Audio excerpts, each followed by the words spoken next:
Hey guys, tonight we begin with the fiery life and legacy of Boudica, the warrior queen of the Iceni, whose courage and fury shook the Roman Empire to its core. Her rebellion was bold, brutal, and unforgettable, a defining moment of resistance in ancient Britain.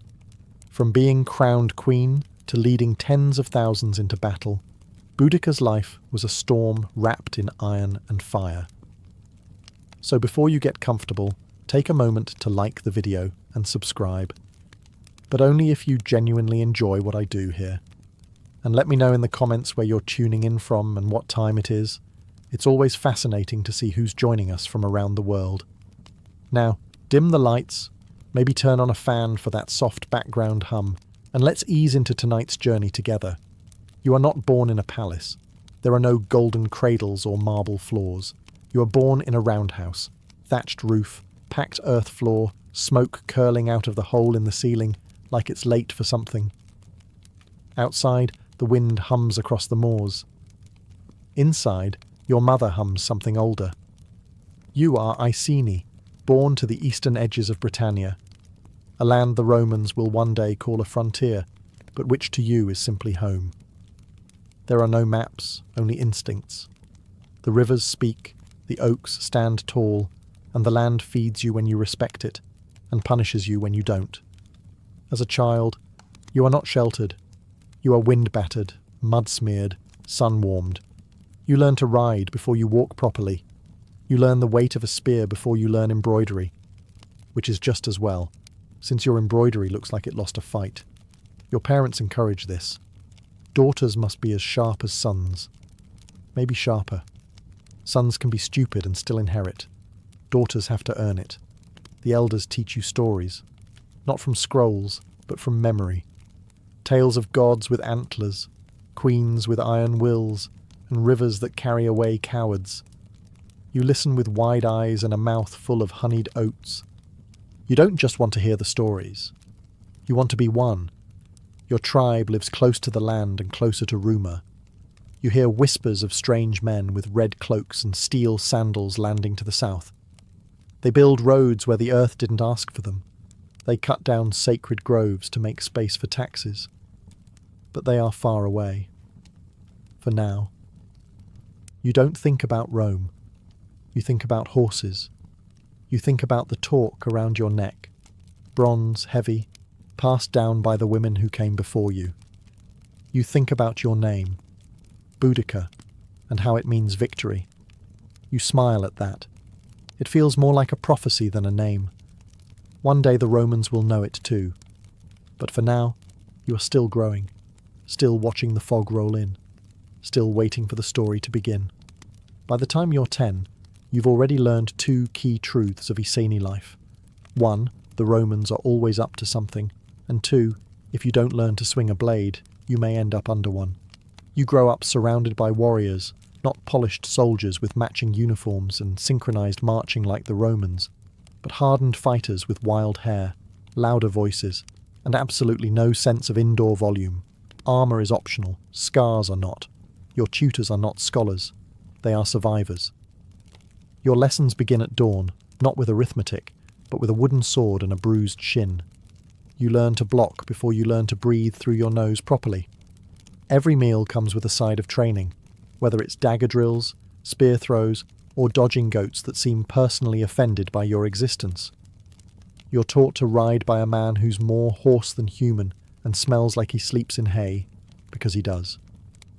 Your first mount is a shaggy pony with one eye and the attitude of a drunk badger. You bond immediately. But it's not all violence and livestock. You sit by the fire with the elders, listening to them argue about tribal matters with the same intensity one might reserve for life and death decisions. Spoiler, sometimes they are. You learn when to speak, when to listen, and how to roll your eyes politely behind someone's back. And then there are the druids, the local mystics, wrapped in robes and riddles, who insist on dragging you into rituals involving standing stones, sacred oaks, and long-winded poetry that may or may not be about you. One particularly dramatic elder insists you were chosen by the gods. You're not sure which gods or what for, but it sounds vaguely threatening. You grow into your name, Boudica, victory, and soon you are queen, not by birthright alone, but by alliance. You marry Prasutagus, the ruling king of the Iceni, a clever man, a cautious man, and importantly, a man who has learned to smile politely at Rome while gritting his teeth. Rome doesn't conquer all at once. Sometimes it offers contracts instead of swords. That's what happened to your husband. After an earlier revolt in 47 CE, not led by you yet, the Iceni agreed to become a client kingdom of Rome. A friend. You remain independent, in theory. In reality, you're now expected to nod approvingly at Roman taxes, Roman architecture, and Roman officials who can't pronounce local names. As queen, your life changes. You live in a larger roundhouse now, one with Roman pottery and the occasional visitor in polished armour who smells like olive oil and superiority. You wear fine wool and imported jewellery, but you never forget the feel of iron and bone.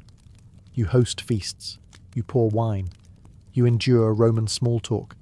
One governor gifts you a polished bronze mirror. You almost return the favour with your axe.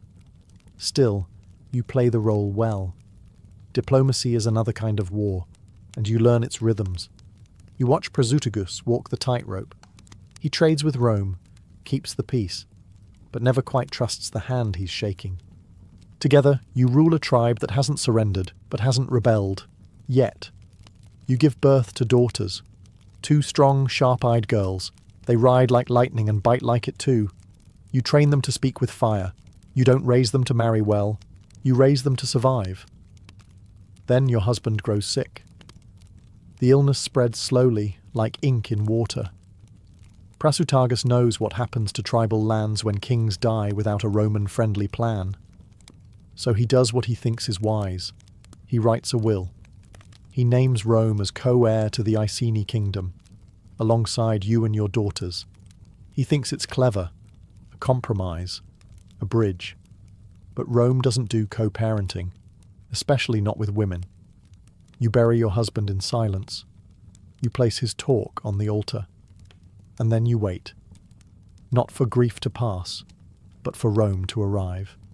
And they will. Not with condolences, but with chains. Your husband's body is barely cold when they come. Roman administrators, wearing smug expressions and impractical cloaks, arrive at your settlement not to mourn, but to audit. They don't bring condolences. They bring scrolls, debt collectors, and a particularly punchable air of entitlement. Prasutagus's will, naming Rome and his family as heirs? Ignored. Conveniently. The empire claims everything: land, weapons, livestock, treasure, even your throne. As if grief wasn't insulting enough, they inform you that the Iceni are now fully under Roman control. No vote, no ceremony, just Latin paperwork and a forced smile. You try diplomacy. You quote their own laws back at them. They quote steel back at you. Then it escalates. Roman soldiers storm your home, not with an army. They don't need one. Just enough men to send a message. They tear down your status like it's scaffolding. They strip you. Beat you. Publicly. The queen of the Iceni, dragged through the dirt in front of your people. And your daughters, you dare not speak it aloud. What they endured was beyond cruelty. The kind of trauma Rome writes off as discipline. The kind that never leaves a mother's heart. You hold them afterward, trembling and silent. You look into their eyes, and something old stirs inside you, older than Rome. Something the Romans never understood. Fury with purpose. The village elders urge patience. They fear Rome's retribution. They speak of survival, of waiting, of silence. You do not scream, not yet. But inside you a new oath is written. The Iceni are watching. Your people kneel beside you in the dirt, not in weakness, but in shared rage. This wasn't just an insult to you. This was a message to every Briton. You will bow, or we will break you. And you think, if they wanted you broken, they should have killed you. You don't rise for your own dignity. You rise because the land itself demands it. The ancestors demand it. The gods of oak and iron demand it. You rise because your daughters will never be anyone's spoils. And somewhere far away, Rome has no idea that they've just made their worst mistake. They said it was justice, order, policy, a necessary correction. But what you remember is the sound, the whip on your back, the silence of your people, the weight of your daughter's stares. Not full of fear, but something worse, understanding. Because they know this isn't about tribute, or land, or politics. It's about humiliation. You, Boudica, queen of the Iceni, dragged from your home and lashed like a thief in front of your tribe. Not executed. No, that would have made you a martyr. This is more efficient. You're alive, broken, visibly disgraced, meant to serve as a warning. But whoever authorized this had clearly never met an angry Briton. The scars on your back don't hurt as much as the memory of your daughters. What was done to them, what can't be undone. They are too young for vengeance, but you are not. And as the blood dries, you begin to calculate. You don't scream. You plot. You attend the tribal councils. You say little. You listen more. You gather the whispers of other tribes just as angry, just as bruised. The Trinovantes, the Catuvalauni, the Dobunni. Rome thinks you are all fractured, and they're right, but even a cracked rock can crush a man's skull if dropped from high enough. You begin speaking in metaphors: fire, storm, the mother bear who loses her cubs. You do not demand war. You offer revenge as a natural consequence. The women hear you first, then the elders, then the warriors. You train in secret. Old weapons are reforged. The druids begin chanting at night. The gods are listening. So are the Roman spies. But by the time they understand what's building, it will be too late. You braid your daughter's hair with iron clasps. You sharpen your spear. You paint your face not for ceremony, but for war. One morning, you look in the river and don't see a queen. You see an executioner. Rome thought it was punishing you. What it actually did was give you the one thing no empire should ever hand its enemies: a reason. The wound has not healed, but now it bleeds forward. You don't make speeches. Not at first. You don't need to. The people have seen your back. They've seen your daughters' faces. That's the only campaign poster you need. But war needs momentum, not just pain. So you ride. Village to village. Campfire to council fire. Your presence does the talking. Tall, fierce, wrapped in a wolf fur cloak, your red hair wild in the wind. Some say your eyes gleam like coals. That's an exaggeration. Probably. But you let them believe it. Fear travels faster than truth. You speak of freedom, but not in pretty metaphors. You remind them what the Romans did. To you. To them. You name the taxes, the floggings, the gods disrespected, the groves desecrated. You speak plainly, because rage doesn't need poetry. The tribes gather. First the Trinovantes, old enemies of Rome. Then others. Britons who never trusted you before suddenly see you not as royalty, but as vengeance given flesh. You sharpen not just weapons, but memory. You smear your face with blue woad. It stains your skin like ice. It isn't just for intimidation, though it works. It's ritual. A rebirth. You are not the woman who was beaten. You are the storm she became. Your army grows. Thousands upon thousands. Peasants with sickles. Warriors with blades. Druids with eyes that stare too long. Even the old and lame bring something. Food, horses, stories. You ride a chariot, iron-bladed wheels cutting mud. Your daughters ride with you, not as ornaments, but as omens. You are a family affair now, a mother not just of children, but of rebellion. Word reaches Roman ears, of course. At first they laugh. The Queen, leading an army? How quaint. Then scouts report numbers, scale, coordination. Rome stops laughing, but they still don't believe you'll actually do anything.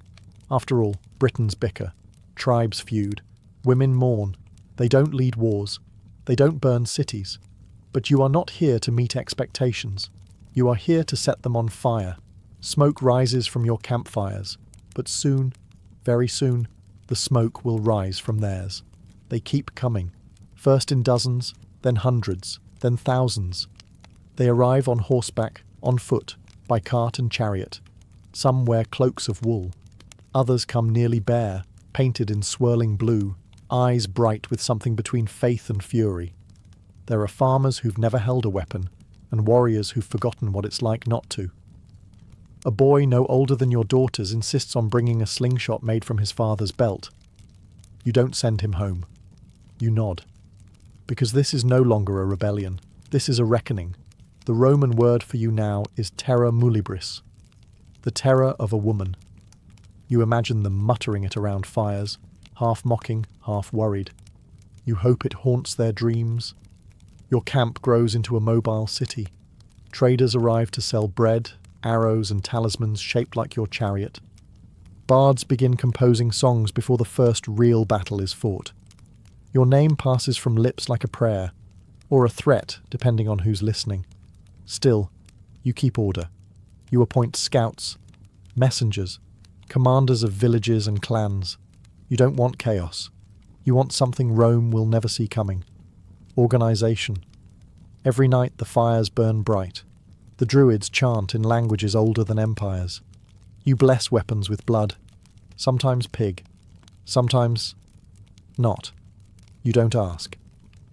There's no official head count, but the Romans will later claim your force was over 100,000 strong. You don't count. You feel them. The heat, the noise, the pressure of 10,000 dreams pushing behind your chariot wheels. Your daughters sleep near you, curled beneath a bear pelt. You watch them.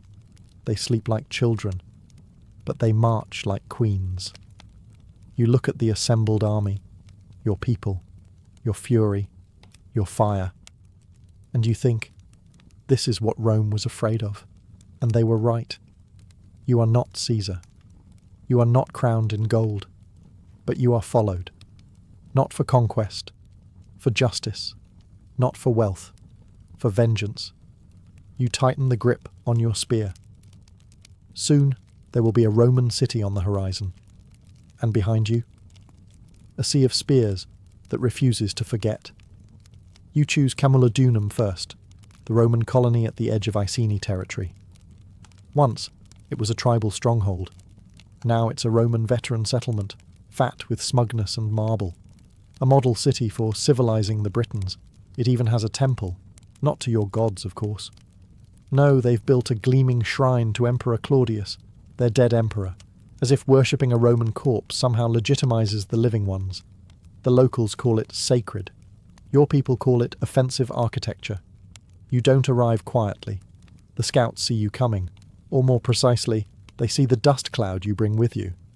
Your army is too large to hide, and frankly, you've no interest in hiding. Subtlety is for traitors. This is a warning.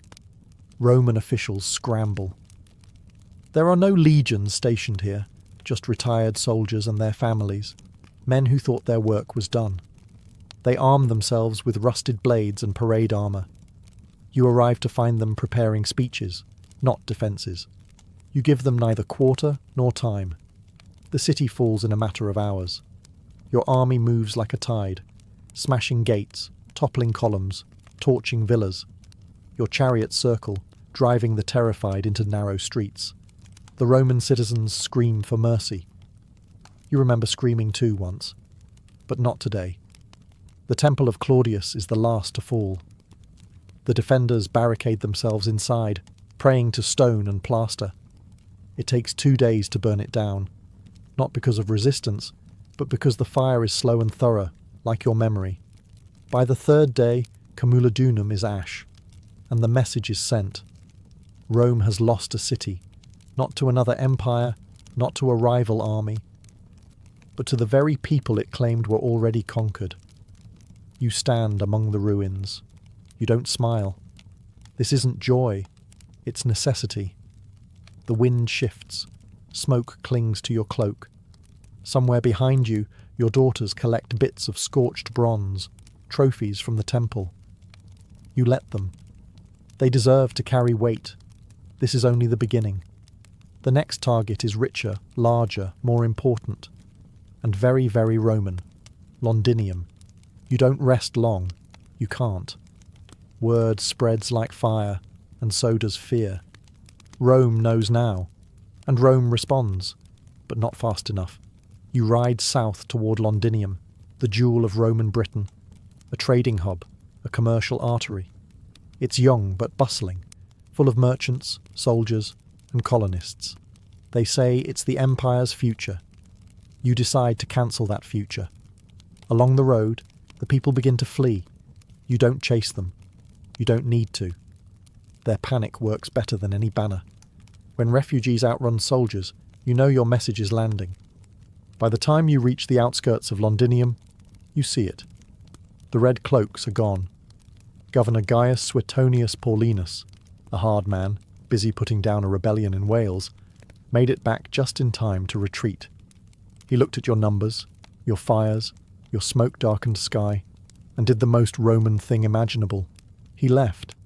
He abandoned the city to save the province. You don't hesitate. Londinium is wide open. Streets meant for parades now run with ash. The marketplaces that once sold olive oil and honeyed dates are stripped clean, then razed. Roman homes, warehouses, bathhouses, all reduced to cinders. There are those who stay. Some believe the empire will protect them. Some are too old, too proud, or simply too slow. You issue one final offer. Leave now, or be judged by the gods of your land and mine. Many ignore you. History will call what happens next a massacre. The Romans naturally will count the bodies. Tens of thousands, they'll say. Maybe that's true. But what you know is this. You were unheard, and now the world listens. Among the flames, you find a Roman ledger, half burned. It lists Iceni names beside debts. You toss it into the fire and keep walking.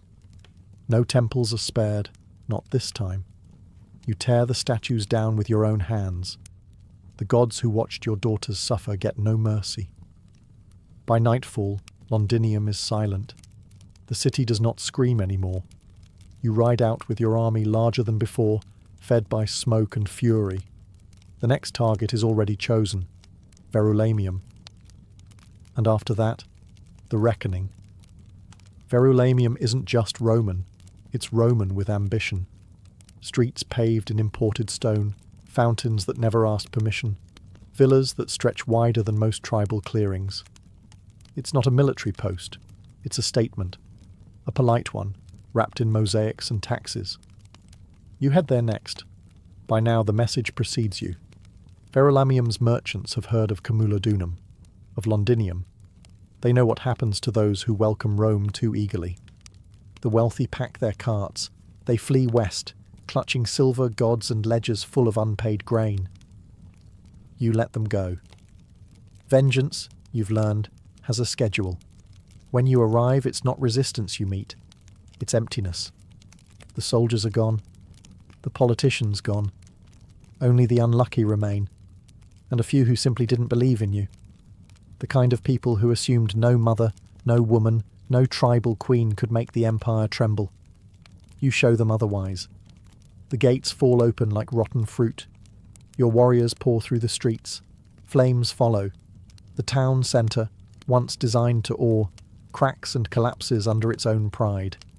The temple is empty, but you burn it anyway. The bathhouses hiss like dying snakes. Statues melt. Market stalls char. A scroll is tossed from a balcony and lands at your feet. You glance down. Latin, columns of numbers, and one word repeated often, tribute. You smile, a grim, humourless thing, and toss it into the fire. It's not just the city that burns. It's what it stood for. Verulamium was meant to be the future, a Romanised Britain, a place where Latin silenced the old songs, and wine replaced mead, and a woman like you would bow instead of lead.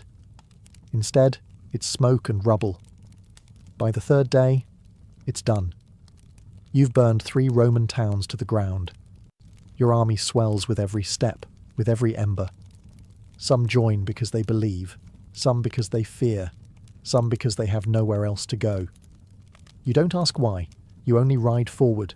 You've struck at the body. Now Rome will strike with its teeth. The governor is preparing a defence, and the final battle is on the horizon. You ride through ash now. It clings to your boots, your hair, your breath. The gods have had their offering. 3 Roman towns, burned to the bones, their columns toppled like brittle trees. You've written your message in smoke and charred stone, but you're starting to feel the weight. Not regret? No, but consequence. Your army is massive, unpredictable, glorious, and a bit bloated. Too many mouths, too much loot. Not enough discipline. The chariots creak under stolen pottery. Some warriors ride with gold necklaces and Roman tunics draped like trophies. A few have swapped spears for wine jugs. They cheer you still. They still chant your name. But it's changing. This army. It's no longer just vengeance. It's become movement, myth, momentum. And momentum has no brakes. You hear whispers. Some ask when you'll stop. Others ask why you haven't already marched on the Roman fortresses. And others, more honest, ask where the next loot will come from. Justice has followers, but treasure has investors. The Druids sense it too. They urge ritual, grounding, something to keep the centre from crumbling. You nod, but say little. Even you feel the tilt. You still ride at the front. Your daughters, hardened now, never leave your side. But when they sleep, you stare at the fire and count the days since it all began. You thought revenge would taste sharper, but instead, it tastes like iron and smoke. A bitter tea with no end. Rome is regrouping. Suetonius has returned from Wales with a real army this time. Hardened veterans, tight formations, real discipline. You hear he's chosen a battleground. A narrow valley with woods at his back. No flanks to outmaneuver. No place for your wild cavalry to sweep around. You've burned cities. But cities don't fight back. Now you'll face soldiers. Real ones. The ones who don't panic when you scream. Who don't run at the sight of blue war paint or hear gods in the wind. You have numbers. Tens of thousands. But he has precision. The Druids say the gods still favour you. The omens are still strong. But omens don't hold formation when the arrows start to fall.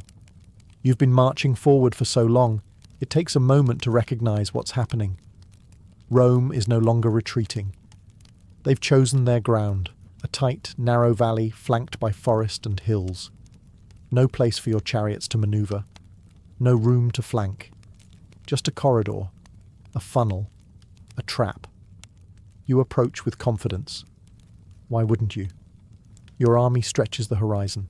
Farmers, warriors, druids, even former slaves marching with kitchen knives.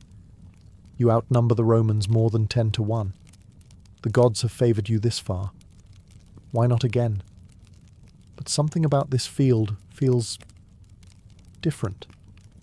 The Romans are waiting. Not panicking, not scrambling. Their shields are polished. Their formations are tight. You can't even see their faces.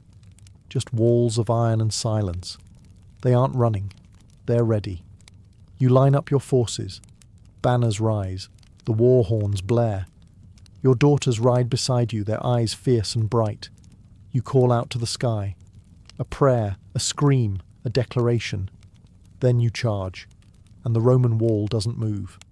Your warriors slam into it like waves against a cliff. Again and again. The sound is thunder. Spears snapping, shields crashing, voices cracking. But their line holds. It always holds. The valley works against you. Your numbers clog the field. There's no room to manoeuvre, to retreat, even to breathe. Your own men become the wall that pins you in place. And then, the counter-strike. Rome doesn't just defend, it advances, slowly, cruelly, perfectly timed, like clockwork with swords. The wedge formations pierce your lines. The cavalry swings in. What began as a charge becomes a crush, a rout, a slaughter. You scream until your throat goes hoarse. You try to reach the front to pull your daughters back, but the press is too thick, the chariots jammed, the bodies too many. You didn't expect this. Not here. Not like this. The wind that once carried fire now carries ash and the sound of falling spears. This is not a battle. It is a reversal. The Romans have remembered who they are, and they are done running. You stay until the end, even as the screams fade and the earth turns red beneath your feet. Even as the sky fills not with divine fire, but with crows. Even as your warriors, those who once sang your name like a war drum, fall one by one beneath the Roman blades. You do not run. You dismount when your chariot can go no farther. You draw your blade, iron, dulled at the edge, but still sharp enough for this. You find your daughters amid the crush. They're alive, bloodied, breathing. You press your foreheads together. No words, just recognition, shared fire, shared end. The Druids are already dead, their chants drowned by steel. Your army? Gone. Some trampled, others broken, others fleeing into the woods. Rome does not chase. It doesn't have to. The battle was surgical, brutal in its efficiency, a lesson written in flesh. You brought a tidal wave. They brought a dam, and it held. You retreat only when you must, slipping into the trees like a shadow. You find a hollow not far from the battlefield. Quiet, untouched, your daughters with you. The three of you sit beneath a twisted yew. You watch the branches sway, slow and heavy, like the breathing of the land itself. This wasn't just a defeat. It was the end of something older than Rome. The old gods, the old ways, the dream of a Britain that could belong to itself. They will write that you poisoned yourself, that you chose death over capture. Maybe that's true. Maybe not. No one will ever really know. What matters is this. You didn't die on your knees. You didn't die silent. You rose, you burned, you fought. You gave the empire a scar it would never forget. The Romans will claim victory, but even Suetonius will admit it. Your rebellion nearly lost them Britain. You weren't just a queen. You were a storm in human form. And even after your body returns to the earth, the name Boudica will echo, through fear, through fire, through every woman who refuses to be forgotten. The battlefield is quiet now. Suetonius, the Roman governor, surveys the carnage. His men collect weapons, strip bodies, pile the dead. Efficient, grim work. History demands records. And Rome, ever practical, begins rewriting before the blood has even dried. They call it a victory. Of course they do. They say Boudica died honourably, or dishonourably, or disappeared. No one agrees. Tacitus claims she took poison. Cassius Dio suggests illness. Some say she rode into the mist and became legend. A nice story, easy to market. But Rome prefers closure, something footnotable. Your daughters vanish from the record entirely, which is Rome's way of admitting you scared them. Britain remains under Roman control, but it's different now. The empire doesn't build new temples to Claudius. It tightens the reins, fortifies the settlements, garrisons more troops. They rule, yes, but cautiously. With the occasional glance over the shoulder, they'll pretend you were a fluke, a moment, an outburst. But moments don't burn cities. Outbursts don't rally nations. You became the one thing Rome couldn't annex, a myth. Years pass, centuries. The empire collapses as all empires do. But your name survives, passed in whispers through British woods, carved into stones, sung in halls lit by fire and defiance. They turn you into a symbol, sometimes a queen, sometimes a goddess, sometimes a mother of the nation. The Victorians, always sentimental, will build a bronze statue of you in London. Chariot wheels spinning, daughters by your side, forever frozen just before the charge. You, who nearly broke the empire, reduced to tourist inspiration. But you don't mind, because myths are stubborn, and fire, even once extinguished, leaves behind heat. In every rebellion your shadow lingers. In every march your footsteps echo. In every woman told to sit down and stay quiet, there's a whisper. Boudica did not. History tries to bury you beneath the ruins of your defeat, but it never quite manages to keep the earth still. You are not gone. You are rooted. And the ashes? They're fertile. Let's begin with the smoke. Thin, curling, persistent. It rises slowly through the still air of a sacred hall, the kind of place built with silence in mind.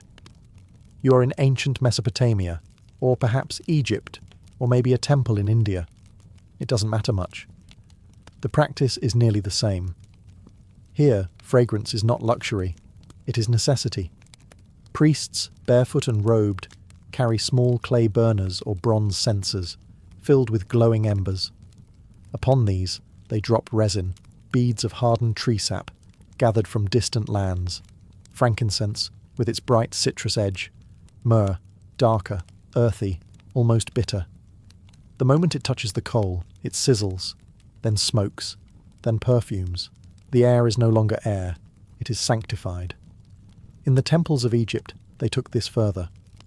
A blend known as kaifi was meticulously prepared, a mix of over a dozen ingredients, wine, honey, raisins, juniper, and cinnamon among them. It wasn't cooked during the day. It was prepared at dusk, when the coolness allowed aromas to rise more gently. Kaifi wasn't just a fragrance, it was a ritual in itself. The making of it was prayer. The burning of it was offering. The smell of it was believed to calm the gods and the dead. In ancient India, sandalwood and camphor played similar roles. In Greece, temples burned aromatic woods and resins to accompany hymns. In early Israelite tradition, the burning of incense was dictated by exact measurements. Too much, or the wrong mixture, was considered dangerous. Divine things had rules.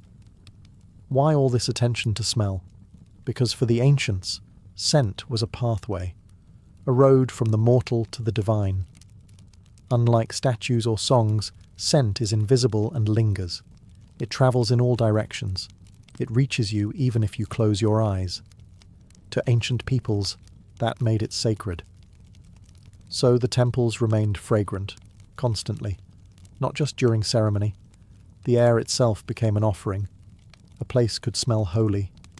And if a place could smell holy, then maybe, just maybe, you could too.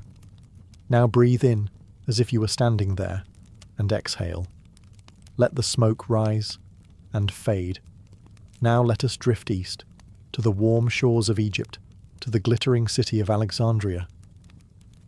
Imagine the breeze coming off the Mediterranean, salty, warm, heavy with jasmine and sandalwood. Cleopatra, Queen of the Nile, ruler, linguist, alchemist of seduction, did not simply wear perfume. She crafted legend from it. Cleopatra understood something few rulers truly grasped. The nose remembers. Long after gold has dulled and words have faded, scent lingers. It clings to memory. So she used it, not only to entice, but to command. She wasn't merely perfumed, she was an experience. According to the Roman historian Plutarch, Cleopatra once had the sails of her royal barge soaked in perfume, oils of rose and cinnamon, so that her arrival could be detected by scent alone, long before she came into view. The air around her was curated. You smelled Cleopatra before you saw her. You remembered her long after she left. Inside her palace, she had perfume laboratories, where attendants mixed oils with myrrh, balsam, and rare resins from Arabia and India. These weren't just pleasant concoctions. Cleopatra studied them. She experimented. She believed certain scents could stir passion, bring sleep, even shift fate. She wasn't wrong. Aromatherapy, thousands of years before the word existed. And yet her perfumes were more than romantic. They were political tools. When Cleopatra met Julius Caesar, and later Mark Antony, she was already a master of timing, dress, and smell. She knew which oils to wear in which settings. Frankincense in temples, neroli for banquets, musk and spikenard in private chambers. Every note had a purpose. There is even a legend that Cleopatra once created a scent so alluring that it caused a general to forget his own name. That may be fiction. But what is certain is this: no other ruler made fragrance into a language as she did. For Cleopatra, perfume was not indulgence, it was power. It was strategy, a whisper delivered not through voice, but through the air itself. So tonight, if your room is still, imagine her walking past. You won't hear her, but perhaps you'll smell rose and cinnamon and honeyed wind, and that will be enough.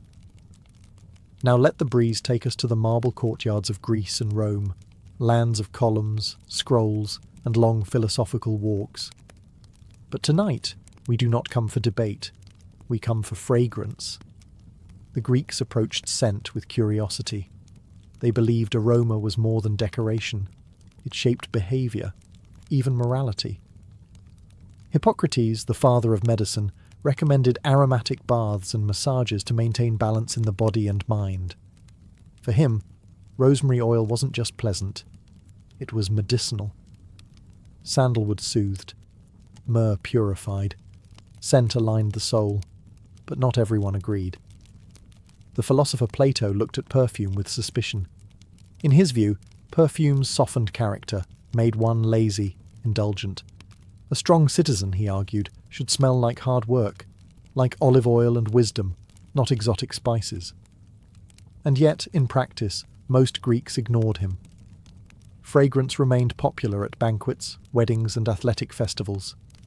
Wreaths of lavender or mint were worn on the head, not just for style, but to keep the mind alert. Then came the Romans, and they didn't just adopt Greek perfumes. They escalated the entire affair. Romans perfumed everything. They bathed in rosewater, scented their clothes with saffron, and even sprinkled perfumed dust on banquet floors, so that each footstep released fragrance. At grand feasts, guests were anointed with oils between courses. Some wealthy Romans had fountains that sprayed perfumed water into the air. The Emperor Nero once ordered an entire ceiling to rain rose petals and myrrh onto his guests. And yet, even the Romans argued about excess. Seneca the Younger, a Stoic philosopher, complained that the baths reeked of too many perfumes, not of man, he said, but of a bouquet. To him, virtue did not wear cologne. Still, perfumes remained deeply embedded in Roman life, in romance, ritual, and death. Perfume bottles made of glass, alabaster, or clay were buried with the dead. Scent was not just for the living, it was for remembrance. In both Greece and Rome, perfumes walked the line between luxury and necessity, virtue and vice. They were invisible yet powerful, capable of changing the mood of a room or the memory of a moment. Now we drift further back in time, to the cradle of civilization, where rivers cradle reeds and the ziggurats rise like steps to the heavens, ancient Mesopotamia, Sumer, Akkad, Babylon. Long before Cleopatra's perfumed sails or Roman rosewater fountains, people here were already obsessed with scent. In clay tablets dating back over 4,000 years, we find recipes for perfumes. Some were dedicated to gods, others to kings. These early perfumers used crushed herbs, resins, and flowers, mixed into animal fats or pressed oils. Myrrh, cypress, calamus root. Even cedar, ground into paste. These were not random mixtures. They followed proportions, methods. They wrote it all down in cuneiform, the first known perfume manuals. Scent was deeply tied to status. The priests of the great temples anointed statues of deities daily, not with water, but with sacred oils. To neglect the scenting of a god's statue was considered sacrilege. Fragrance maintained cosmic order. That which smelled good was pure. That which stank was chaos. In Babylon, the hanging gardens may or may not have existed, but aromatic plants like coriander, thyme, and roses certainly did. The palace gardens weren't just for food or beauty. They were perfume factories. As the wind blew through them, the air itself became an extension of power. perfume also played a role in courtship. In Assyrian records, men of status sent perfumed garments or oil-soaked handkerchiefs as gifts. These gestures spoke volumes without a word. "I smell like wealth," they said. "I am worth remembering." Mesopotamian burial rites also included perfume. The body was washed with oils, the tomb filled with scented goods. In life, scent was status. In death, it was dignity. They believed fragrance might help the spirit transition, gently. And then there were the merchants. Babylonian traders travelled far for spices and resin. The scent trade was one of the earliest global networks, linking the Indus Valley, Arabia, and Egypt in a quiet, fragrant economy. The cost of myrrh rivaled gold.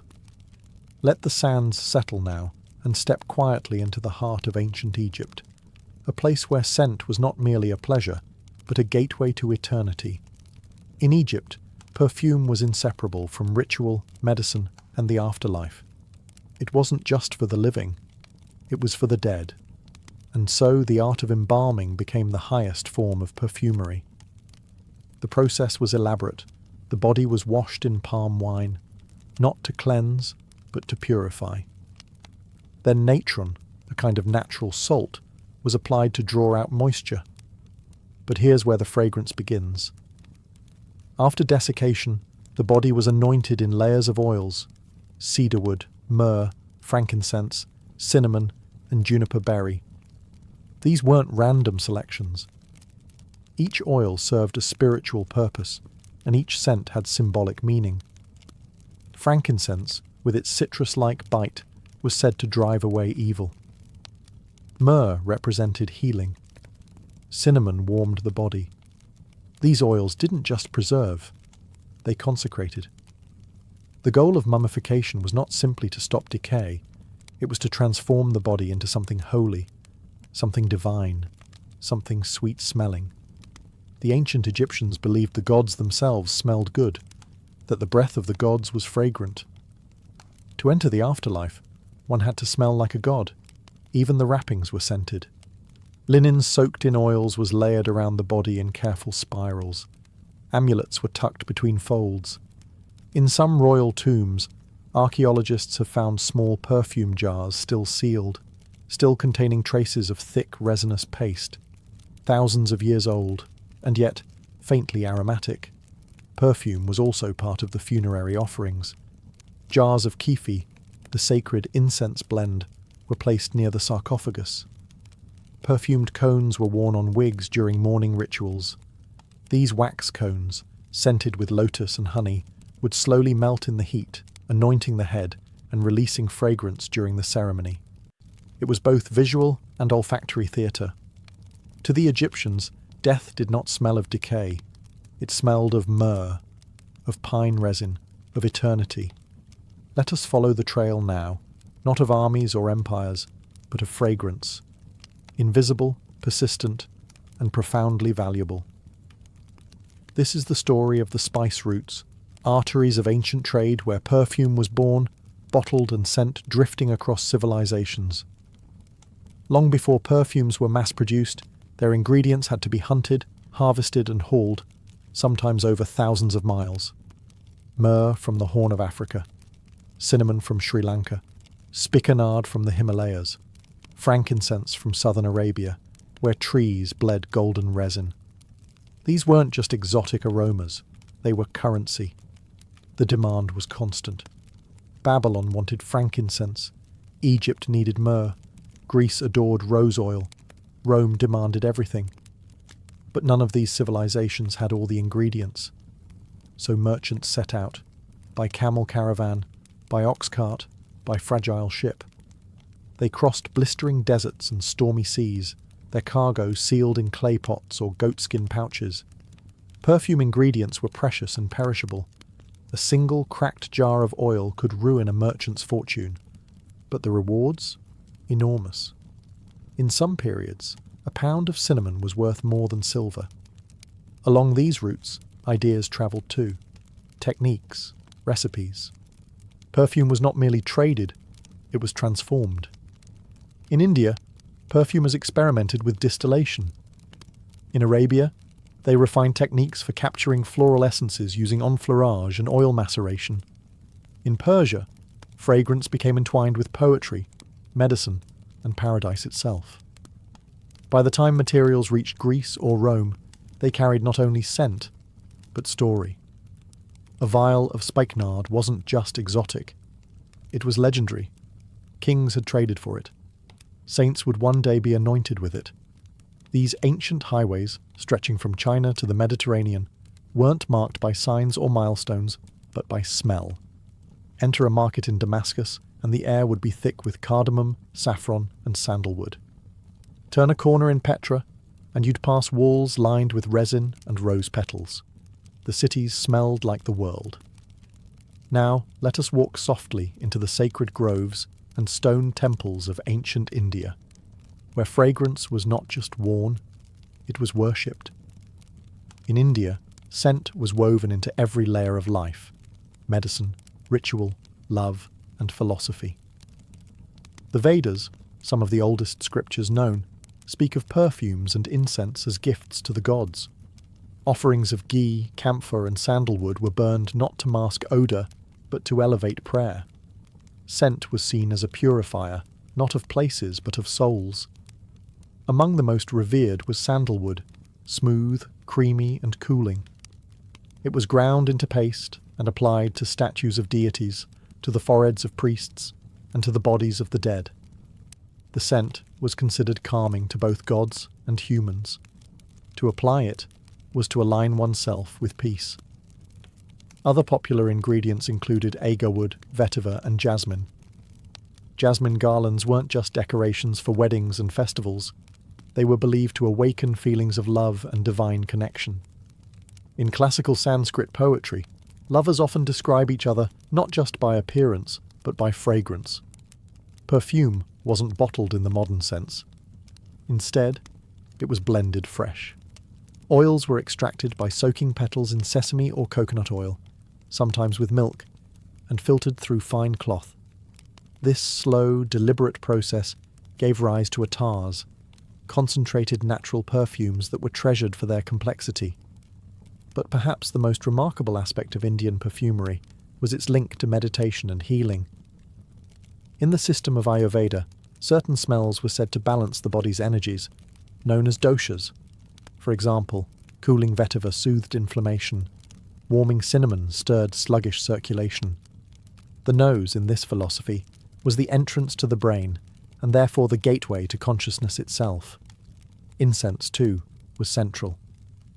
In temple halls, thin sticks of dhupa smoke coiled toward the ceiling, carrying prayers upward.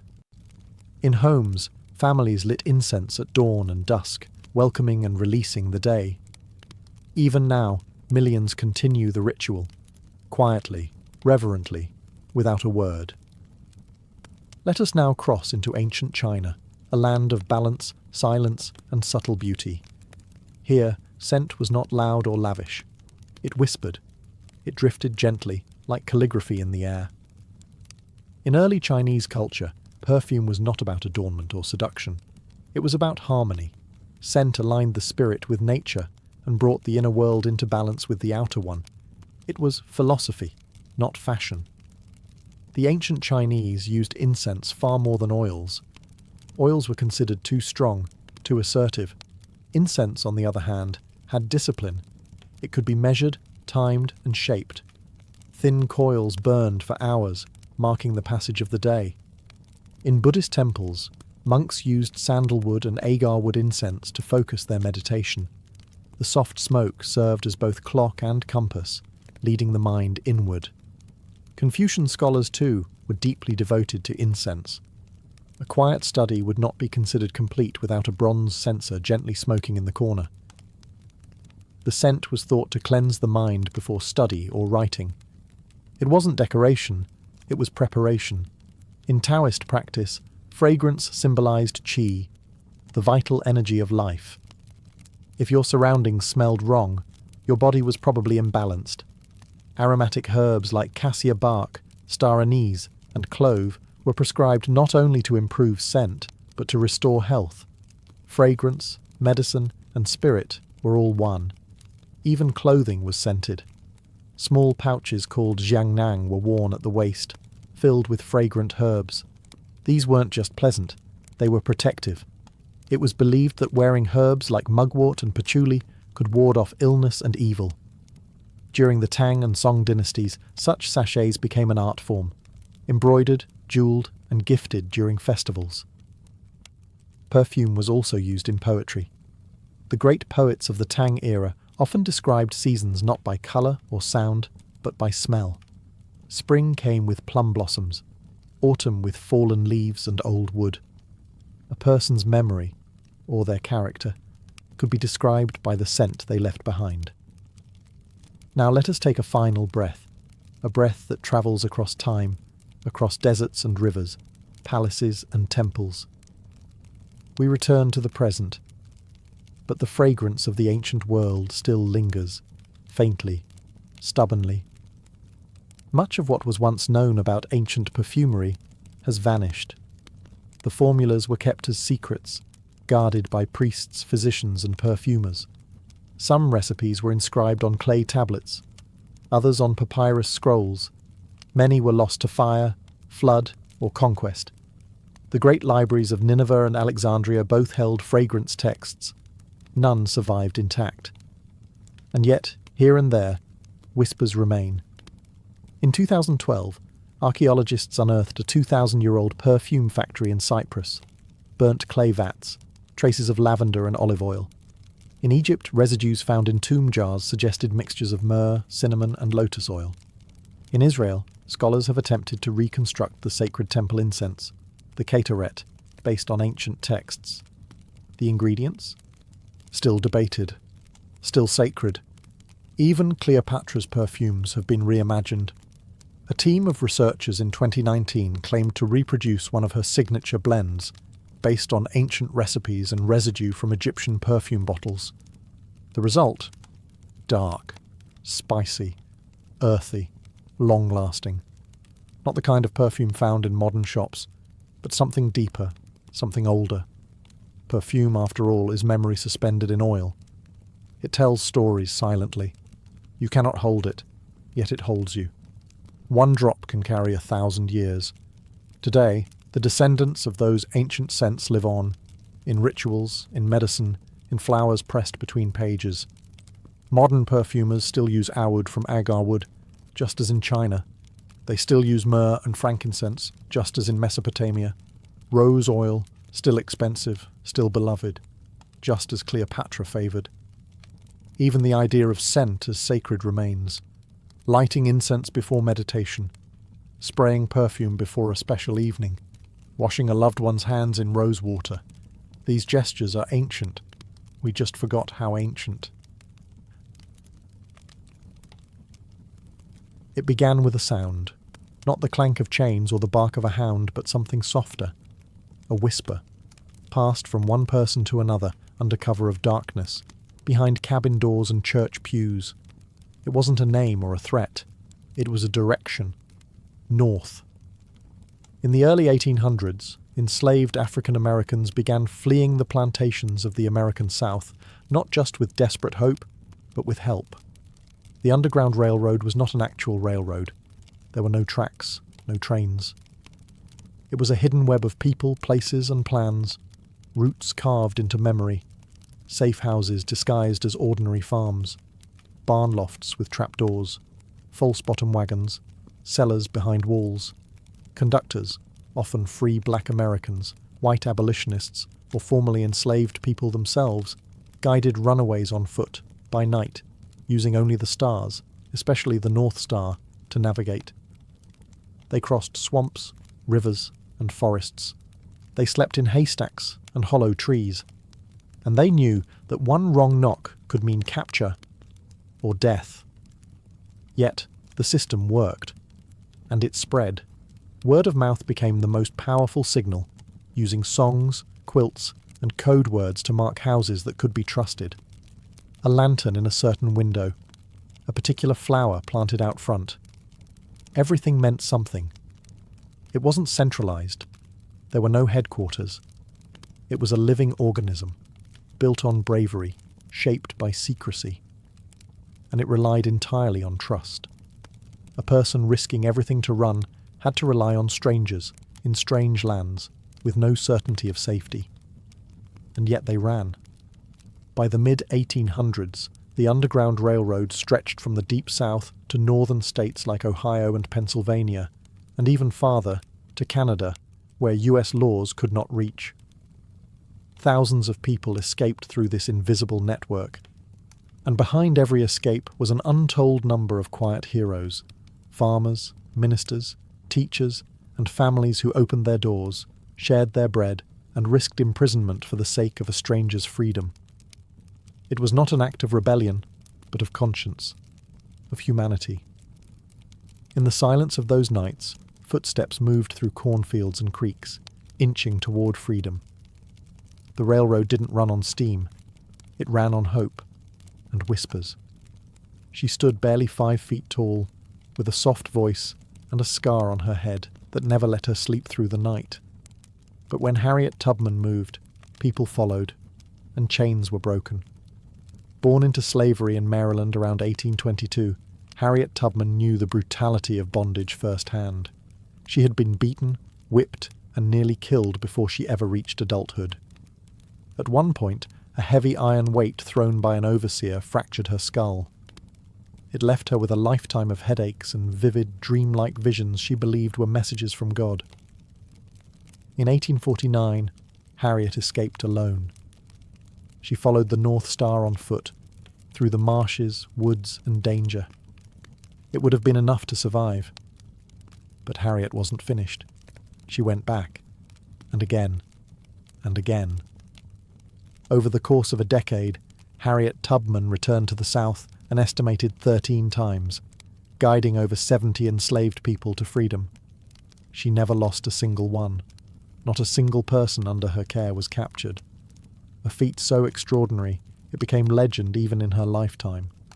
She carried a pistol, not just for protection against slave catchers, but to prevent anyone from turning back. The stakes were too high. If you were with Harriet, you kept going forward. They called her Moses, after the biblical figure who led his people out of Egypt. Like Moses, she relied on faith, but also on precise planning, uncanny timing, and trusted allies. She knew which homes to stop at, which rivers to cross, and which towns to avoid. She moved at night, using songs and bird calls to communicate in code. Harriet Tubman eventually became one of the most wanted women in the South. A $40,000 reward was once offered for her capture, an astronomical sum for the time, but no one ever turned her in. Later she would work as a nurse, a Union Army spy, and a suffragist. But it was her time on the Underground Railroad that shaped her legend, not as a myth, but as a symbol of what one person can do against a system built to crush them. Harriet Tubman did not free half a nation. She simply refused to leave anyone behind. There were no printed maps, no train schedules, no road signs that read, "Freedom, next exit." The Underground Railroad was built entirely on memory, trust, and silence. Every turn of the path had to be remembered, not written. Every safe house had to look like any other farmhouse on the outside, and something entirely different within. Routes varied depending on the time, region, and threat level. Some ran through dense forests of the Carolinas, others followed the rivers of Ohio or the winding roads of Pennsylvania. For many, the final destination was Canada, where US law could not drag them back. But getting there meant navigating through hundreds of miles of slave patrols, bounty hunters, and betrayal. That's where the genius of the system came in. Safe houses, known as stations, were often homes of abolitionists, Quakers, free black families, or sympathetic farmers. These homes might contain hidden rooms behind staircases, trapdoors in kitchen floors, or false walls that led to candle-lit cellars. Some even used hollowed-out wagons with false bottoms to transport passengers during the day. The people who guided escapees from one safe location to another were called conductors. They memorized entire networks, landmarks, friendly homes, dangerous areas, and often risked arrest or worse if caught. Passengers had to trust these conductors completely. There was no going back. But how did they communicate all this without tipping off slave owners or authorities? Code. A song sung in the fields might hold a double meaning. Follow the Drinking Gourd was more than music. It was a set of directions. The Drinking Gourd referred to the Big Dipper, and its handle points to the North Star, a celestial compass guiding people north. Quilts hung on fences might show patterns that indicated safety, a star for direction, a log cabin for shelter, a zigzag for danger ahead, a lantern in a window, a certain flower in a pot. These were the signs of sanctuary. Everything was ordinary. And yet, everything was part of something extraordinary. It wasn't luck that saved people on the Underground Railroad. It was design, precise, patient, and deeply human. A map you could not see, but you could follow, with faith and footsteps. Freedom was never free. For those who stepped onto the Underground Railroad, the price was staggering, paid not just in footsteps, but in fear, silence, and sacrifice. Runaway slaves risked far more than capture. Laws like the Fugitive Slave Act of 1850 made it legal and profitable for anyone, even in free northern states, to seize an escaped slave and return them for a bounty. The law required citizens to assist in captures and punished those who helped fugitives with fines and prison time. Even those who had been free for years lived with the constant threat of being dragged back south. For the escapees, every movement was danger. Patrols rode on horseback, checking woods and roads. Dogs were trained to hunt human scent. Wanted posters bore descriptions, scars, skin tone, height, and rewards tempting enough to turn neighbours into informants. Yet despite this, they ran. Families were often torn apart.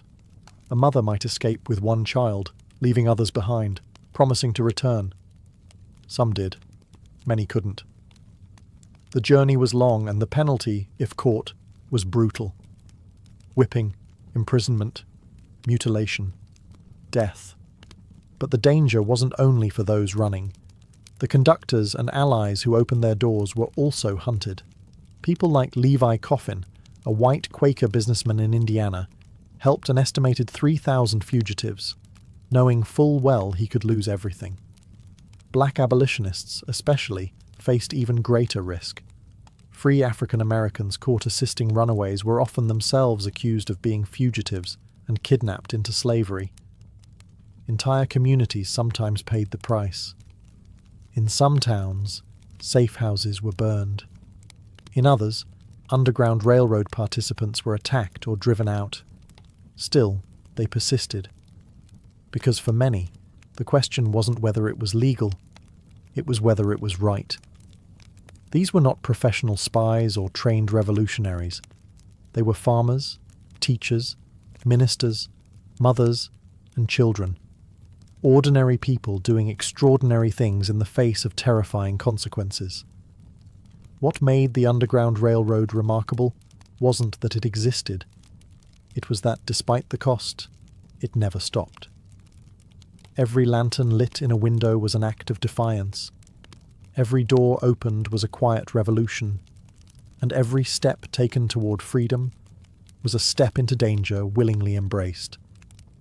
In the heart of many southern and northern black communities, there stood one building that was more than just a place of worship. It was shelter, it was strategy, it was signal. The church. For those fleeing slavery, and for those helping them, the black church was both fortress and flame, sacred in more ways than one. While slave owners allowed some religious gatherings, they often restricted unsupervised worship, fearing what they called Negro spirituals might stir rebellion. And they weren't wrong. Those songs carried more than faith. They carried information. Swing Low, Sweet Chariot wasn't just a hymn. It was a message that a chariot, a conductor or wagon, was coming soon to take someone home, code for a journey north. Wade in the Water advised fugitives to travel through rivers and streams, not just to escape dogs, but to erase scent. Songs like these were sung slowly, gently, in rhythm with labour, appearing harmless, even soothing, to white overseers. But among the enslaved, they passed instructions right under watchful eyes. Church basements, especially in the north, often became hiding places. Rooms tucked beneath the sanctuary, where food and bedding were hidden behind choir robes and hymnals. Ministers sometimes served as conductors, using their sermons to alert congregants about upcoming movements or dangers, cloaked in biblical language that doubled as operational briefings. In Philadelphia, Mother Bethel AME Church, the first African Methodist Episcopal church in the US, became a cornerstone of abolitionist activity. In Ohio, churches along the border became known as stations, not just for their sermons, but for their secret back rooms and sympathetic members. Even in the South, where risks were highest, prayer meetings and hush arbors deep in the woods allowed enslaved people to gather, share songs, and pass information. They used rhythm and rhyme to remember complex instructions in a world where reading could cost you your life. The church gave more than shelter.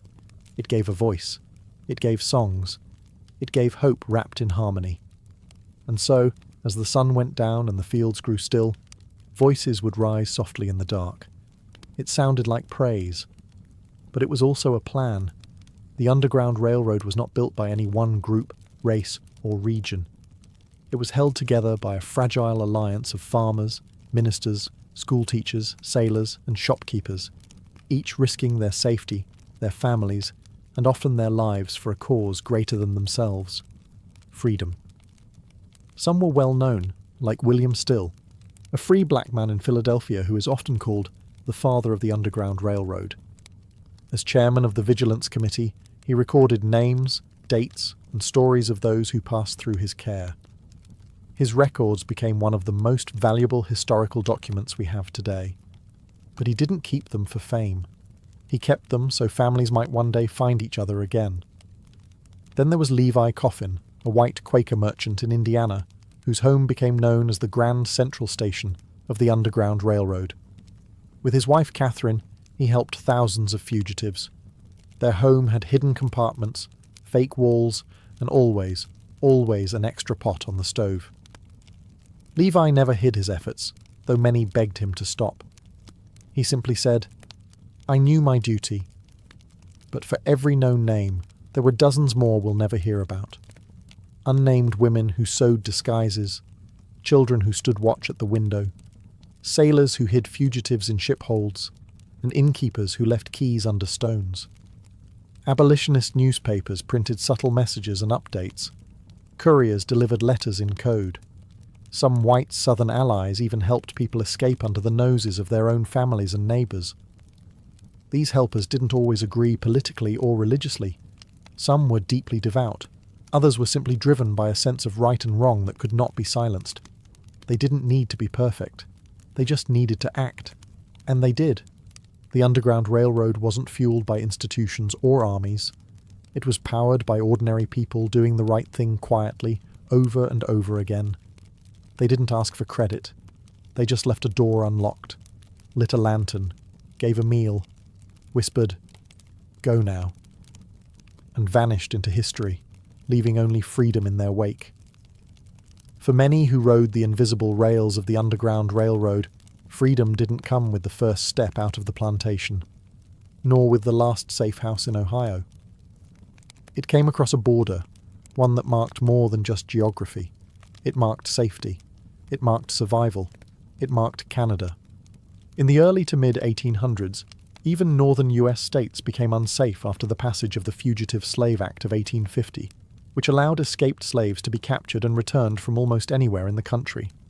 No papers, no questions. Freedom was fragile, unless it lay beyond America's reach, so they pressed on. Canada, under British law, had abolished slavery by 1834. Once fugitives crossed into Ontario, often by way of Detroit, Buffalo, or upstate New York, they were finally beyond the grasp of slave catchers and US law. There, they could breathe. Not easily, not always safely, but legally. That mattered. The journey was brutal. Long stretches were made on foot. Rivers had to be crossed in rowboats under the cover of night. Some fugitives bribed ferrymen, others waited for ice to form before walking across. Each crossing was a gamble. And yet, they came. By some estimates, 30,000 to 40,000 formerly enslaved people made it to Canada. Entire communities formed in places like Windsor, St. Catharines, Buxton, and Toronto.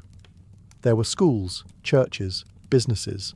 Black Canadians began publishing newspapers, founding anti-slavery societies, and advocating for civil rights, not just for themselves, but for those still in bondage back south.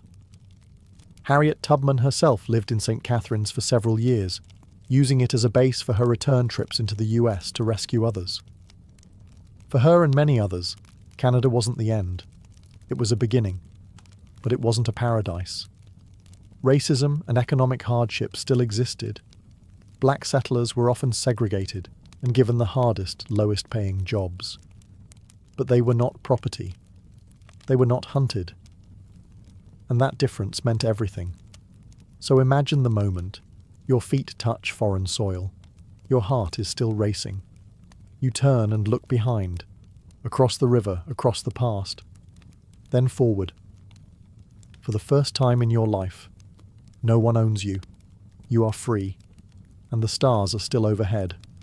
The Underground Railroad didn't just change lives, it rattled the foundations of a slaveholding society, and that society fought back.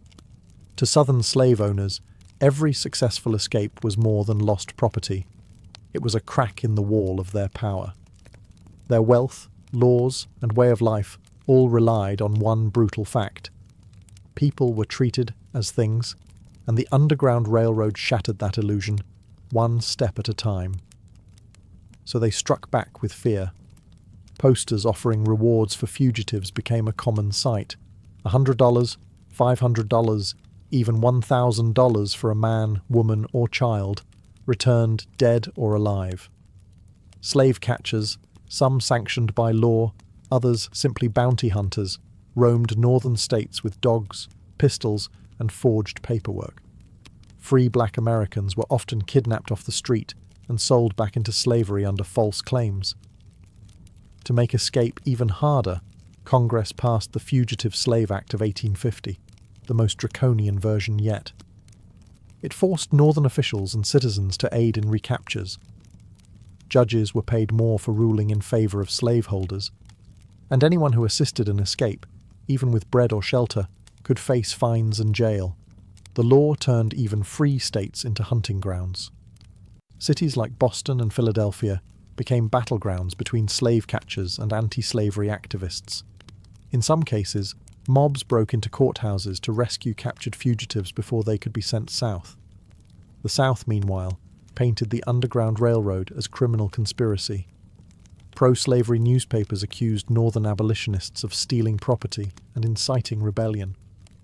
Rumors of insurrection spread fear and were sometimes used to justify brutal crackdowns on enslaved communities.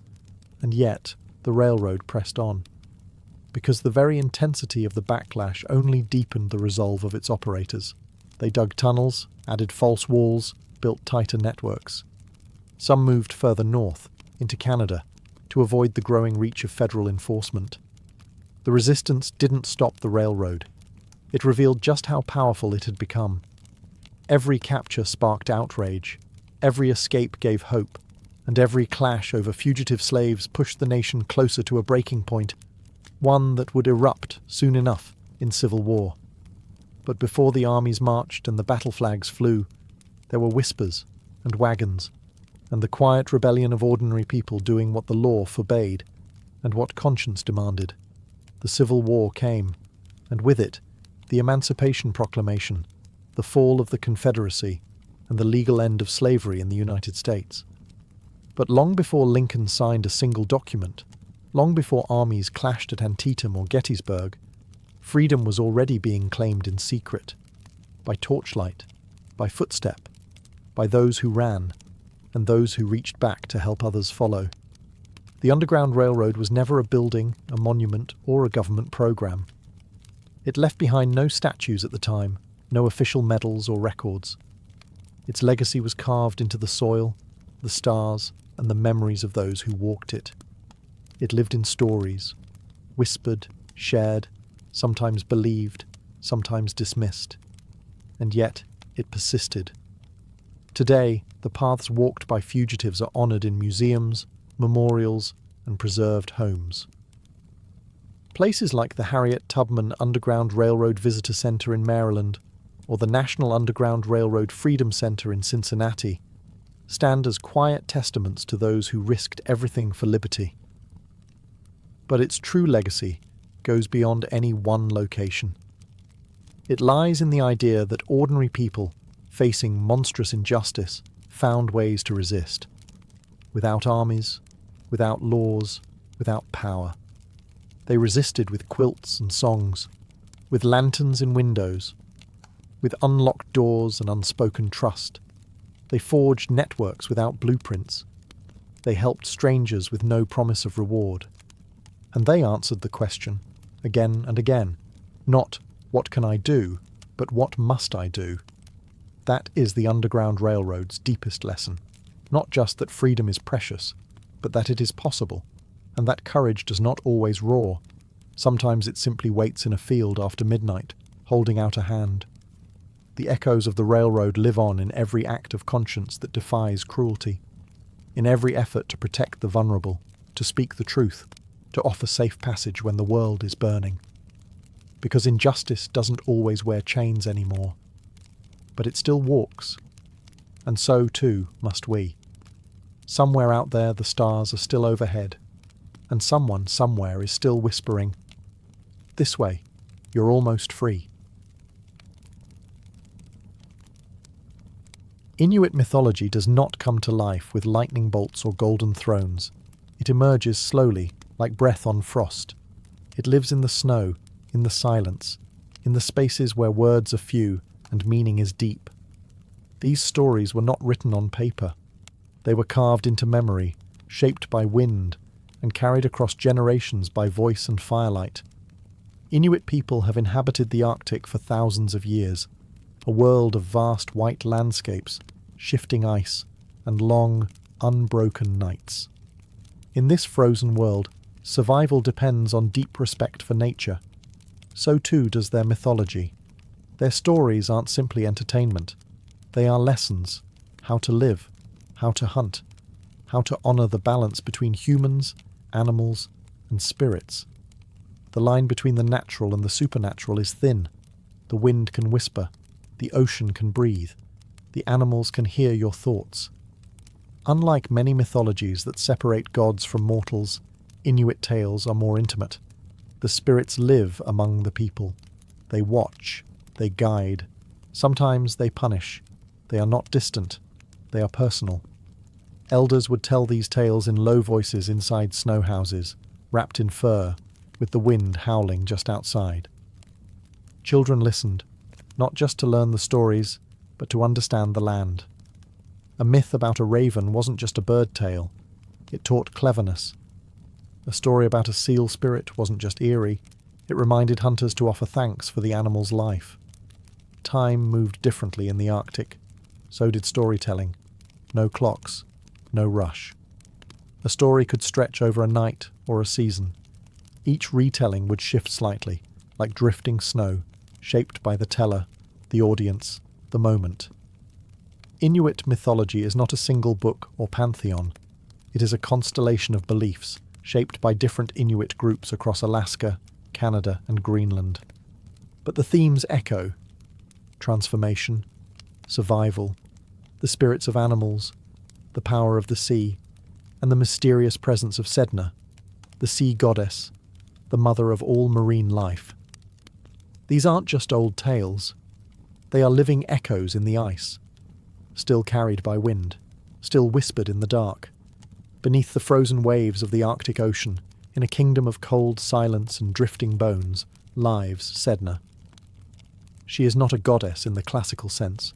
She does not sit on a throne. She does not wear a crown. She is tangled in the currents, her hair long and dark, her fingers lost to betrayal. Sedna is the most powerful spirit in Inuit mythology, the mother of all sea creatures. The seals, whales, walruses and fish are said to have come from her. She governs the ocean's bounty, And if she is angered, the hunt fails. The sea goes quiet. The people go hungry. Her story changes from place to place, as all oral traditions do, but the bones remain the same. Once she was a young woman. Some say the daughter of a creator god. Others say a girl of no special birth. Many versions tell of how she refused suitors or was tricked into marrying a bird or a dog disguised as a man. Her father, seeking to rescue her or rid himself of shame, takes her away by boat. But the storm rises. As the sea crashes around them, her father, in fear or desperation, throws Sedna overboard. She clings to the side of the boat, screaming for help. But he cuts off her fingers one by one. As they fall into the sea, each severed piece becomes a creature, a seal, a fish, a whale. Sedna sinks. She does not die. She becomes. Now she dwells beneath the sea in a shadowy realm, her hair always tangled, her spirit always watching. When hunters are greedy or disrespectful, she withholds the animals. She must be appeased. A shaman is sent into trance, journeying beneath the sea, combing her hair, calming her fury, asking for forgiveness. Sedna is pain. Sedna is power. She is the memory of betrayal and the keeper of balance. She is why hunters must give thanks. Why no part of the animal is wasted. Why silence follows the kill.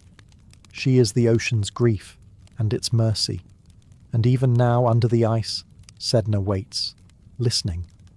In the Inuit world, animals are not just animals.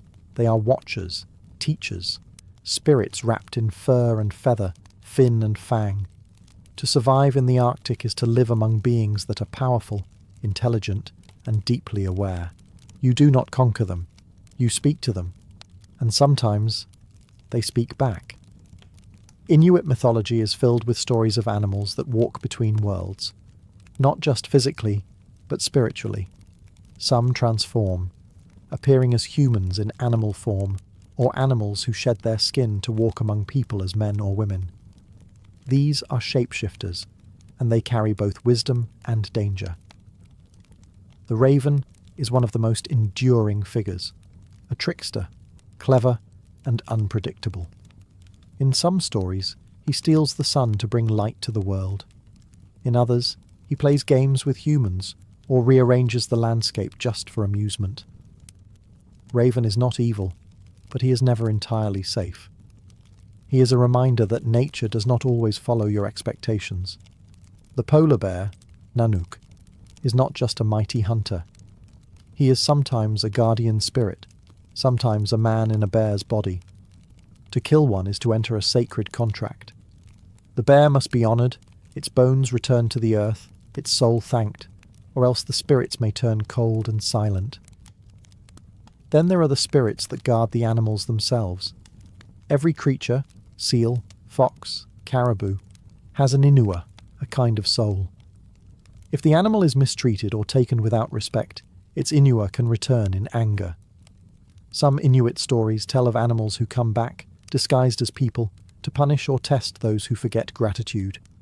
And always, beneath the surface, there is the quiet truth. Humans are not the masters of nature. They are guests, temporary ones.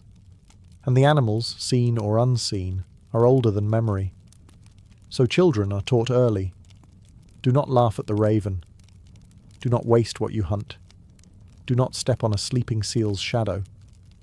The spirits are always watching, not from the sky, but from the snow, from the trees, from behind eyes that do not blink.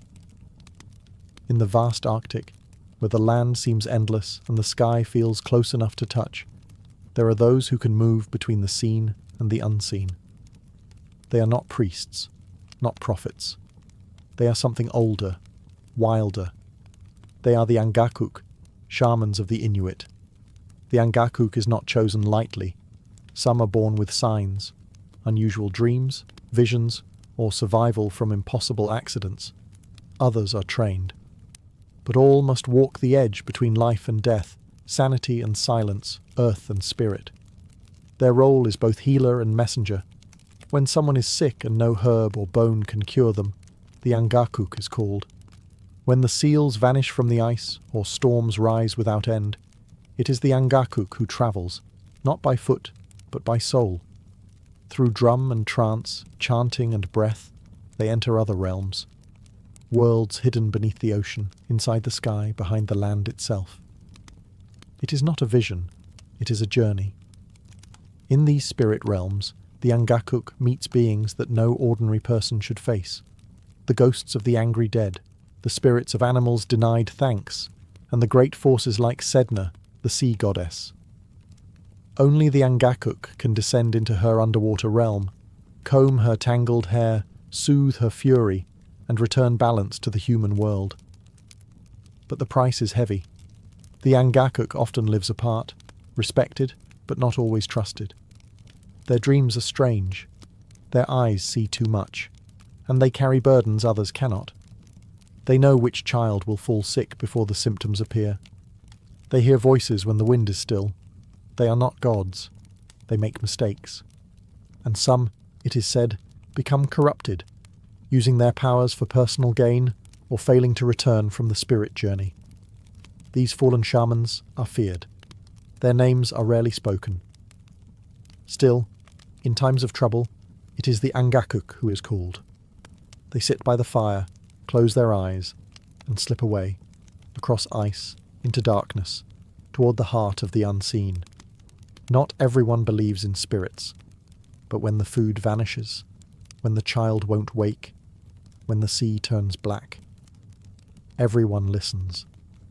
In the Arctic night, when the snow is still and the dogs refuse to bark, the elders say to keep your voice low, not because of wolves, not because of wind, but because the dead are listening.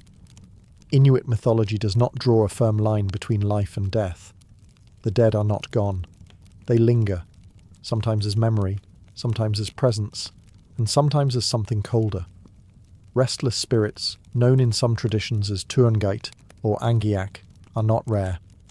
They can be angry, hungry, lost, and when the living break old taboos, they return. What kind of taboos? There are many. Ancient rules passed down, not always explained, but always followed. Never whistle at the northern lights. Never cook certain animals in the same pot. Never speak the name of the recently dead too soon. These acts might invite spirits back before they are ready, or before they've gone. The dead must be respected. Burials were done with care. Personal items were left with the body, tools, knives, amulets, not for sentiment, but so the spirit would not feel cheated or empty-handed in the next life. Graves were often built with stones piled high, both to protect the body and to remind the living. Something sacred lies beneath. But even then, spirits sometimes wander. Some return out of love, a mother to watch over her child, a hunter to guide his family. But others come back out of pain, betrayal, or simply because they cannot rest. Their shadows might flicker across the tent wall. Their voices might echo in the creak of ice. An unexplained illness, a string of bad luck, a persistent cold that no fire can cure, all might be signs that a spirit is near. When this happens, the Angakuk is consulted. Through chants and offerings, they may speak to the dead, offer closure, or even guide the spirit to rest. But sometimes, only silence can protect you. And so, the people remain careful. They do not joke about death. They do not speak carelessly at night. Because in the Arctic, the past does not sleep. It walks, and it remembers. On some Arctic nights, when the sky is clear and the world is still, the heavens begin to move. Curtains of light ripple across the darkness. Green, violet, sometimes red. They flicker like fire. They swirl like wind. These are the aurora borealis, and in Inuit mythology, they are not just beautiful. They are alive. To the Inuit, the northern lights are not a meteorological phenomenon. They are spirits. Some say they are the souls of the dead, playing across the sky, dancing, celebrating, perhaps watching. Others say they are the torches of ancient hunters, lighting the way through the night sky in search of game. but they are never meaningless. In some Inuit regions, it is believed that the lights are the spirits of children lost too soon, laughing and playing with a walrus skull as a kind of celestial game. In others, the lights are the ancestors themselves, gathered in the sky to remind the living of their presence, not in words, but in motion. The lights are also said to be warnings. When they flash and swirl quickly, it may signal that spirits are restless or displeased, that something in the human world has gone unbalanced. A broken taboo, a forgotten offering, a neglected ritual. The sky remembers what we forget. Because of this, the aurora must be treated with deep respect. Children are told not to whistle at the lights. It might call the spirits too close. Some say whistling can make the lights descend and slice off your head. Others say it opens a door for the dead to enter the world of the living. The Inuit did not fear the lights, but they did not take them lightly. They were watched with reverence. They were signs, messages, warnings, or sometimes simply gifts. And even now, when the lights appear over a quiet village, the old stories stir. People step outside and watch. They fall silent, feeling something ancient move above them. No voice explains it. No science replaces it. Because sometimes what dances in the sky is not a question to solve. It's a reminder that we are never alone under the stars. In the beginning, there was ice and silence. The land was flat, endless, and covered in snow, untouched by human foot or animal track. But even in that emptiness, life was waiting. Inuit creation stories don't begin with fire from the heavens or gods sculpting mountains. They begin with nature itself, vast and mysterious. The world was not made at once. It formed slowly, spirit by spirit, breath by breath, shape by shape. One story tells of Raven, or Tulugak, a powerful and clever spirit who once lived in the dark, for there was no sun, no moon, no stars. The world was shrouded in permanent shadow. Raven grew tired of stumbling in blackness, and so, with trickery or wisdom or both, he stole light from a selfish being who had locked it away. He flung it into the sky, breaking it into pieces. The sun, the stars, the moon. Raven's gift gave the Arctic its long summer days and its haunting winter nights. Other stories speak of giants who once walked the land, beings of immense power and loneliness. These giants shaped mountains with their hands, carved rivers with their footprints, and filled the oceans with their tears. Eventually they faded, but their bones became the land. Their breath became the wind. There are also tales of two brothers, spirits who argued over how to make the world. One brother created caribou, sleek, fast, and wild, but the other said they would be too hard to hunt. So he made them weaker, and a balance was formed. These stories remind listeners that the world is not perfect. It is negotiated. Everything has its cost. Creation, in Inuit belief, is not a one-time event. It is ongoing. Every hunt, every storm, every birth and death, these continue the shaping. The land listens, the sea shifts, the world is not finished, and humans, we are not masters, we are guests. To live in the Arctic is to live in a world still forming, still speaking. You cannot own this place, but if you are quiet, you might understand it. Just a little. Inuit myths are more than entertainment. They are survival guides. Woven through every tale is a warning, a lesson, a truth. Not the kind printed in books or delivered by rulers, but truths shaped by ice, hunger, and silence. Stories that teach not just how to live, but how to stay alive.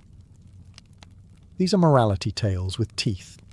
Take, for example, the story of the Kalupiluit, a creature that lives beneath the ice, in frigid Arctic waters. It waits silently beneath cracks and breathing holes, listening.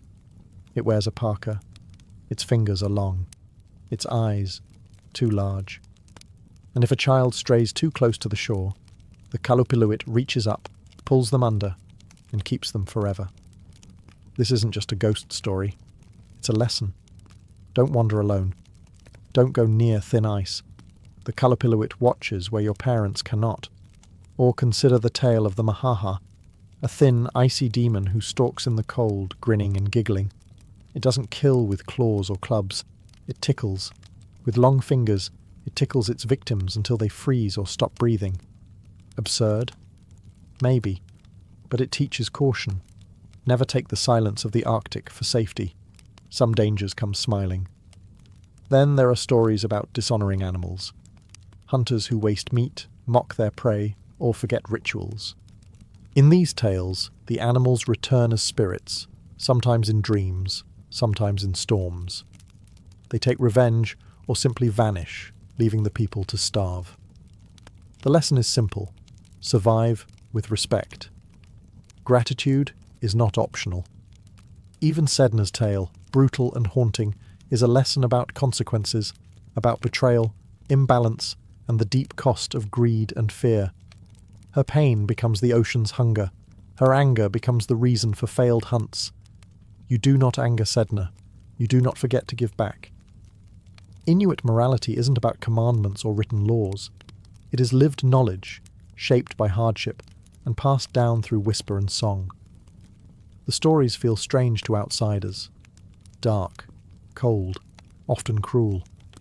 But they are precise, effective, remembered, and they still echo, in a child's fear of thin ice, in a hunter's quiet prayer before the kill, in the silence that follows every story, where the lesson lingers, waiting to be understood.